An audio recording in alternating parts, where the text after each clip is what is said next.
এই ঝাউ গাছ, এই ঝাউ গাছ মানে ইব্রাহিম নবীরে পুড়তে এই ঝাউ গাছ রাজি ছিল, আর কোনো গাছে রাজি হয়নি। এই জন্য আর পড়ে না। এই জন্য এটা জীবনকালে এটা একেবারে অযোগ্য, এটা কোনো কাজেই লাগে না। না, আগুনও জ্বলবে না।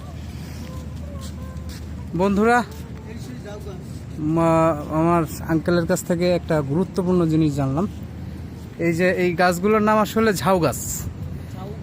এই ঝাউ গাছগুলো আসলে কোনো কাজেই লাগে না, এগুলো আগুনও ধরে না।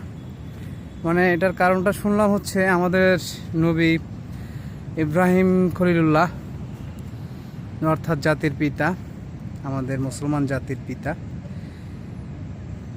তা ওনাকে যখন কাফেররা পোড়াতে চেয়েছিল তখন শুধুমাত্র এই গাছগুলোই আসলে রাজি হয়েছিল যে ইব্রাহিম খলিলুল্লাহকে পোড়ানোর জন্য। সেই জন্য হয়তো বা আল্লাহর কোনো